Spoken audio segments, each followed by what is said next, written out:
Sports ক্রেজির আজকে একটা episode নিয়ে আবার চলে এসেছি। আজকে আমরা আলোচনা করব দুটো খেলা নিয়ে, এবং সেই দুটো খেলায় একজনের দুর্দান্ত প্রত্যাবর্তন এবং আরেকজন পারফরমেন্স করেও তার প্রত্যাবর্তন হয়নি বা হলো না। দুটো খেলা দুটো দেশের popular game, most popular game. পৃথিবীর দু প্রান্তে এই দুটো দেশে এই দুটো খেলা হয়। সেখানে একজনের দুর্দান্ত প্রত্যাবর্তন, প্রায় 700 জন সাংবাদিক উপস্থিত আজ সকালে। মানে একটা দলের খেলোয়াড়দের নাম অ্যানাউন্স হচ্ছে, তাই নিয়ে এত উত্তেজনা, এত উন্মাদনা এর আগে আমরা কিন্তু কোথাও দেখিনি। হ্যাঁ, আমি কথা বলছি ব্রাজিল ফুটবল টিম নিয়ে। যে ব্রাজিল ফুটবল টিম আজ সকালে, ভারতীয় সময় সকালবেলা অ্যানাউন্স হয়ে গেল ওয়ার্ল্ড কাপ ফুটবলের জন্য 26 জনের স্কোয়াড অ্যানাউন্স হলো।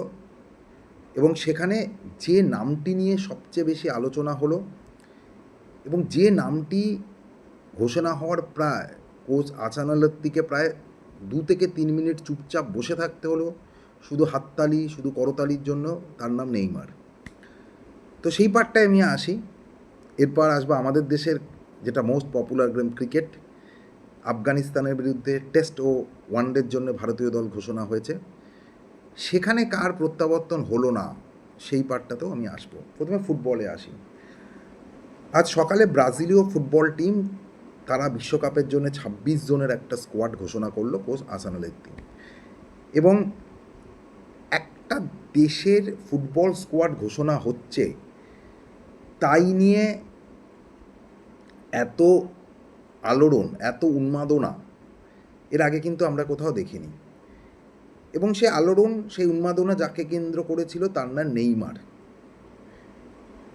বেশ কিছুদিন ধরেই এই আলোচনাটা হচ্ছে যে নেইমার কি ব্রাজিলীয় দলে সুযোগ পাবে কি পাবে না, ওয়ার্ল্ড কাপে থাকবে কি থাকবে না।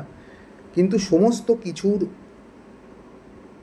আলোচনার জবনিকা টেনে আজ ব্রাজিল তাদের 26 জনের স্কোয়াড ঘোষণা করলো এবং তাতে নেইমারের নামটা কিন্তু রাখলো। দেখো, নেইমারকে ইগনোর করে ব্রাজিলীয় টিম ঘোষণা হবে, এটা কিন্তু আলোচনা ঠিক হচ্ছিল না। কারণ অনেক দিনই অনেকেই ভাবছিল যে নেইমার ব্রাজিলীয় দলে থাকবে। এবং কোচ আসানালেত্তি আজকে যদি নেইমারকে বাদ দিয়ে দিত, একটা বিশাল কন্ট্রোভার্সি তৈরি হতো, একটা বিতর্ক তৈরি হতো। এবং ঠিক বিশ্বকাপের আগে কোচ আসানালেত্তিও জানে যে এই ধরনের কন্ট্রোভার্সি বা এই ধরনের বিতর্ক কাম্য নয়, সুতরাং নেইমারকে তিনি দলে নিয়েছেন। এবং no doubt Neymar is match winner, তার দিনে সে ইজ দ্য ম্যাচ উইনার। ব্রাজিলের হয়ে এর আগে 2014, 18, 22 তিনটে বিশ্বকাপ খেলেছে। ব্রাজিলের হয়ে 8টা গোল আছে ওয়ার্ল্ড কাপে। অল টাইম ব্রাজিলীয় ফুটবলে হায়েস্ট গোল স্কোরার, 79টা গোল আছে। সুতরাং অ্যাপারেন্টলি নেইমারকে বাদ দিয়ে বিশ্বকাপের দল ঘোষণা হবে, সেটা কিন্তু মানে সেটা হয় না, হওয়া উচিতও না। এবং রিসেন্ট টাইমে ব্রাজিলের যা ফর্ম, সেটা ওয়ার্ল্ড কাপ কোয়ালিফাইং হোক, সেটা এক্সিবিশন ম্যাচগুলোতে হোক, খুব ভালো কিছু নয়। সুতরাং সেখানে দাঁড়িয়ে নেইমারের মতো একজন স্টার ফুটবলারকে বাদ দিয়ে ব্রাজিল দল ঘোষণা হবে, এটা কিন্তু ভাবা যায়নি এবং হয়ওনি। যেটা নেইমারকে সব সময়, দেখো নেইমারের স্কিল, তার কোয়ালিটি, এই নিয়ে তো কোনো ডাউট নেই। এই ছেলেটা ব্রাজিলের all time highest goal scorer, world কাপে তার 8টা গোল আছে। সুতরাং অটোমেটিক একটা চয়েস নেইমার সবসময় ব্রাজিল দলে হবেই। এইটা নিয়ে কোনো কিছু দ্বিধাদ্বন্দ্ব থাকার কথাই নয়। যেটা নেইমারকে নিয়ে প্রশ্ন হয় সেটা হচ্ছে তার ইনজুরি নিয়ে। বারবার তার চোট লাগে এবং এই চোট লাগার জন্য লং টাইম ফুটবল থেকে দূরে থাকে, তারপরে আবার কামব্যাক করে। এই মুহূর্তে স্যান্টোস ক্লাবে রয়েছে। এ মরশুমে 15টা ম্যাচ খেলেছে স্যান্টোসের হয়ে, 4টে গোল করেছে, 2টো অ্যাসিস্ট করেছে। সেখানেও একটা ইনজুরি হয়েছিল, তারপর নেইমার খুব স্ট্রংলি কামব্যাক করার চেষ্টা করেছে। সুতরাং বারবার নেইমারের ইনজুরি, তার চোট আঘাত নিয়ে কিন্তু প্রশ্নগুলো তৈরি হয়। নেইমার ফিট, তাকে দলে নিচ্ছে না, এটা হতে পারে না। প্রশ্নগুলো হয় তার চোট আঘাত নিয়ে, যে নেইমারকে দলে নিল, মানে নেইমারকে সামনে রেখে দল হলো, কিন্তু ইনজুরি হলো, তারপরে সেটা কোচের পক্ষেও স্ট্র্যাটেজিক্যালি অনেক চেঞ্জ করতে হয়। বাট এন্ড অফ দ্য ডেতে নেইমারকে দলে নেওয়া হয়েছে এবং কোচ আসানালেত্তিও জানে যে রিসেন্ট টাইমে ব্রাজিলের যা ফর্ম, ব্রাজিল যে ফুটবলটা খেলছে, তাতে নেইমারকে দরকার। চোট লাগবে কি না লাগবে পরের কথা, but at the present Neymar is fit, চেষ্টা করছে, হার্ড ট্রেনিং করছে, সুতরাং সেখানে দাঁড়িয়ে নেইমারকে এই ব্রাজিল টিমে দরকার। এবং সেই দিন অটোমেটিকভাবেই নেইমার দলে এসছে,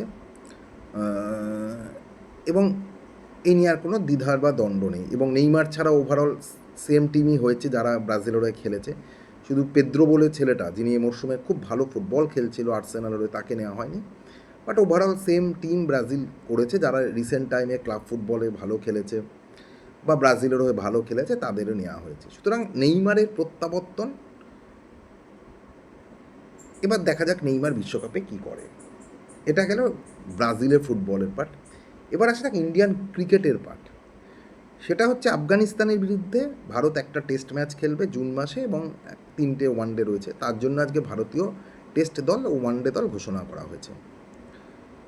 সেই দলে মানে একদিকে আমি ফুটবলের যেমন উদাহরণ দিলাম যে পারফরমেন্সকে গুরুত্ব দিয়ে, কোয়ালিটিকে গুরুত্ব দিয়ে নেইমারকে দেওয়া হয়েছে, ভারতীয় ক্রিকেট সিলেকশন কিন্তু হলো ঠিক তার উল্টো। এখানে কিন্তু পারফরমেন্সের কোনো ভ্যালু বা গুরুত্ব কিন্তু দেওয়া হলো না। আমরা যে টেস্ট স্কোয়াড দেখলাম সেখানে আমরা মোহাম্মদ শামির নাম দেখলাম না, যে শামি এবছর রঞ্জিত ট্রফিতে 37টা উইকেট পেয়েছে, সেমিফাইনালে 8টা উইকেট পেয়েছে, তার নাম নেই। আকিব নবী, যিনি এবছর জম্মু কাশ্মীরের হয়ে রঞ্জিত ট্রফি চ্যাম্পিয়ন করিয়েছে, একার হাতে সিঙ্গেল হ্যান্ডেড জম্মু কাশ্মীরকে চ্যাম্পিয়ন করিয়েছে, 60টা উইকেট পেয়েছে, তার নামও নেই। অর্থাৎ এখানে পারফরমেন্সকে কিন্তু কোনোরকমভাবেই গুরুত্ব দেওয়া হয় না। মানে এই টিম সিলেকশনটা কিসের ওপর হয়? আমরা দেখলাম গুনপ্রীত বার বলে একজনকে দলে নেওয়া হলো, পাঞ্জাবের বোলার। যদি একটু স্ট্যাটস দেখায়, আমি কারোকে ছোট করছি না, রঞ্জিত ট্রফিতে আকিব নবীর পারফরমেন্স, সামির পারফরমেন্স, গুনপ্রীত বারের পারফরমেন্সকে দেখো, কী বেসিসে গুনপ্রীত বার আসে এবং বাকিরা আসে না। সামি মানে আজকে অজিত আগরকর স্পষ্ট করে বলে দিয়েছে যে সামিকে নিয়ে কোনো আলোচনাই হয়নি। সুতরাং এটা পরিষ্কার একটা মেসেজ দিয়ে দেওয়া হচ্ছে যে সামিকে আর তারা টেস্ট টিমে ভাবছে না। সামির থেকে অনেক কোয়ালিটি বোলার ভারতীয় দলে চলে এসছে, সামিকে আর ভাবছে না। সুতরাং সামি যতই রঞ্জিতে আগুন ঝরাক, যতই পারফরমেন্স করুক, সামিকে মোস্ট প্রবলি তারা আর ভাবছে না, কারণ সামিকে নিয়ে কোনো আলোচনাই হয়নি। আকিব নবী 60টা উইকেট, মানে আমি জানি না, মানে যে টেস্ট স্কোয়াড, অনেকে বলছে যে অজিত আগরকর বলেছে একটা টেস্ট ম্যাচ। ভাই একটা টেস্ট ম্যাচ হোক কি দুটো টেস্ট ম্যাচ হোক, যে পারফর্ম করছে রঞ্জিত ট্রফিতে ধারাবাহিকভাবে পারফর্ম করছে, তাকে তুমি সিলেক্ট করছো না। তুমি এমন প্লেয়ারকে সিলেক্ট করছো যে সে অতটা কনসিস্টেন্স না। মানে একটা টেস্ট বলে আমি একজন পারফর্ম করা প্লেয়ারকে সুযোগ দেব না। আমি সিরাজকে নিয়েছি ঠিক আছে, প্রসিদ্ধ কৃষ্ণানকে নিয়েছি ঠিক আছে, বাট যে ছেলেটা ধারাবাহিকভাবে পারফর্ম করছে আমি তাকে সুযোগ দেব না। এবছর ভারতের হাতে খুব বেশি টেস্ট নেই, আফগানিস্তানের সাথে একটা, শ্রীলঙ্কার সাথে এরপর আগস্ট মাসে 2টো, তারপর নভেম্বরে নিউজিল্যান্ডে যাবে, সেখানে কটা টেস্ট হবে, ফাইনাল হয়নি।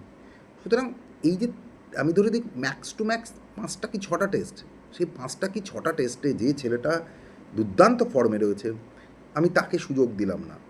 অর্থাৎ এই যে টিম সিলেকশানটা না, এবং টিম সিলেকশানের অজিত আগরকর সাংবাদিক সম্মেলনে এসে বলছে যে মোহাম্মদ শামি টি20-র জন্য ফিট। মানে আমি জানি না তাকে এই ইনফরমেশান কে দেয়। ধারাবাহিকভাবে শামি এবার রঞ্জিত ট্রফি খেলেছে, 4 দিনের ম্যাচ, 5 দিনের ম্যাচ, তাও সে ফিট না। আকিব নবী এত ভালো পারফরমেন্স করেও সিলেকশন হয় না।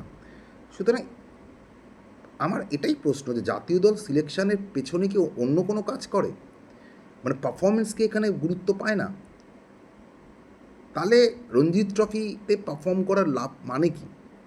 তাহলে রঞ্জিত ট্রফি সিলেকশন দেখে সিলেকশন করার মানে কি? দেখো, আমাদের যদি টি20 স্কোয়াড বলো, তুমি 2-3টে স্কোয়াড নামিয়ে দেবে, ওয়ানডেতেও তুমি নামিয়ে দেবে, টেস্টে কি আমাদের সেই স্কোয়াড আমরা করতে পারবো? আমরা 5জন টেস্টের প্লেয়ারও আমরা নামাতে পারবো না। আমরা ধ্রুব জুরেলকে as a wicket keeper batsman হিসেবে খেলাতে হচ্ছে। সেখানে দাঁড়িয়ে যারা রঞ্জিত ট্রফিতে পারফরমেন্স করছে দিনের পর দিন, আমি তাদের ইগনোর করছি। সামি পারফরমেন্স করছে কিন্তু আমি তাকে নেব না। আকিব নবী পারফরমেন্স করছে কিন্তু আমি তাকে নেব না। সুতরাং এই সিলেকশন প্রসেসটা নিয়ে আমার বারবার প্রশ্ন ওঠে। খুব বেশি টেস্ট তো আমরা পাচ্ছি না, সেখানে যারা পারফর্ম করছে তাদের সুযোগ দাও। আজকে ফর্ম থাকতে থাকতে তাকে সুযোগ দাও। তুমি বলছো একটা টেস্ট ম্যাচ, আচ্ছা ভাই একটা টেস্ট ম্যাচে তোমার কে খেলবে? সিরাজ খেলুক, প্রসিদ্ধ কৃষ্ণান খেলো। তুমি জানো সিরাজ কেমন টেস্টে বল করে, প্রসিদ্ধ কৃষ্ণান টেস্টেড, ভাই তার থেকে যে পারফর্ম করছে তাকে খেলাও। ওই একটা টেস্ট হোক কি 3টে টেস্ট হোক, যে পারফর্ম করবে তুমি তাকে খেলাও। So it's very surprising Manvir সুতোর বা বাকিরা সুযোগ পেয়েছে, আমি তাদের এগেনস্টে নয়, চলো তারা পারফর্ম করেছে, কিন্তু যে টপ পারফর্মার, এবার রঞ্জিত ট্রফিতে যদি দুজন টপ পারফর্মারের নাম বলো, একজন আকিব নবী, একজন মোহাম্মদ সামি, তাদের কেউ সিলেকশনে আসেনি। সো সিলেকশন প্রসেসটা কীভাবে হয় এটা আমার মনে প্রশ্ন আছে। ব্যক্তিগত চাওয়া পাওয়া এখানে প্রশ্নটা থাকবে, এবং যদি এই ব্যক্তিগত চাওয়া পাওয়া হয় যে কোচ একে চাইছে না, সেক্ষেত্রে পারফর্ম করার পরও যদি তাকে না চায়, সেই প্রশ্নটা আসবে। এবং এখানে চাওয়া পাওয়ার গুরুত্বগুলো না এই ইন্ডিয়ান ক্রিকেট টিমে এখন ভীষণ বেশি হয়ে গেছে। কোচ চাইছে না সরফরাজ খান সুযোগ পাবে না, কোচ চাইছে না সামি সুযোগ পাবে না, মেবি কোচ হয়তো আকিব নাবিদকেও চাইছে না, সুযোগ পাবে না। এই চাওয়া পাওয়ার সুযোগগুলো এত বড় হয়ে গেছে, যেখানে ইন্ডিয়া টিমের সিলেকশন থেকে বড় হচ্ছে যে ইন্ডিভিজুয়াল চাওয়া পাওয়াগুলো। এবং আর একটা জিনিস, আমরা আইপিএলকে ভ্যালু দিই, আমরা আইপিএল দেখে সিলেকশন করি। আমার খুব সারপ্রাইজ লাগলো ঋষভ পান্তকে তুমি ভাইস ক্যাপ্টেন থেকে টেস্টে সরিয়ে দিলে, দিয়ে লোকেশ রাহুল, এটা কী বেসিসে ভাই করলে? ঋষভ পান্ত লাস্ট 4-5 বছরে যদি দেখো ইন্ডিয়ান টেস্ট টিমের মোস্ট কনসিস্টেন্ট পারফর্মার, তুমি তাকে ভাইস ক্যাপ্টেন করলে, আবার এই সিরিজে সরিয়ে দিলে। তার মানে এই সরিয়ে দেওয়ার মূলে কি আইপিএলে ঋষভ পান্তের খারাপ পারফরমেন্স, খারাপ ক্যাপ্টেনশিপ? আমি জানি না ঋষভ পান্ত কী এমন খারাপ মানে ভাইস ক্যাপ্টেনশিপ করেছে টেস্টে, আই ডোন্ট নো। সুতরাং অদ্ভুত সিলেকশান হয় আমাদের দেশের সিলেকশান, এখানে পারফরমেন্স গুরুত্ব পায় না, এখানে লজিক কিছু থাকে না, ব্যক্তিগত চাওয়া পাওয়া। এবং এই যে একটা আতাত, অজিত আগরকার, গৌতম গম্ভীর, এবং আমাদের এই আতাত যত দিন যাবে পারফর্ম করা প্লেয়াররা কিন্তু তত সুযোগ পাবে না, এবং আস্তে আস্তে এদের পারফরমেন্স খারাপ হতে থাকবে, মোটিভেশন হারাতে থাকবে। কিন্তু আনফর্চুনেটলি এই নিয়ে বলার কেউ নেই। টেস্টে আমাদের রিসেন্ট টাইমে পারফরমেন্স তো আমরা দেখেছি, হয়তো আফগানিস্তান বেরিয়ে যাব, নিউজিল্যান্ডে গিয়ে আবার দাঁড়াবো, এটা আমি শিওর। সুতরাং কিন্তু কেউ কিছু বলার নেই, কেউ কিছু করার নেই, সবাই আইপিএল নিয়েই ব্যস্ত। সুতরাং যারা নিঃশব্দে পারফর্ম করে যাবে রঞ্জিত ট্রফিতে, তারা আদৌ সুযোগ পাবে কি না, বা সুযোগ না পেয়ে তাদের পারফরমেন্স গ্রাফ পড়ে যাবে, তারা খেলা ছেড়ে দেবে, সেটা পরের কথা। স্পোর্টস ক্রেজের এই এপিসোড এই পর্যন্ত। নমস্কার।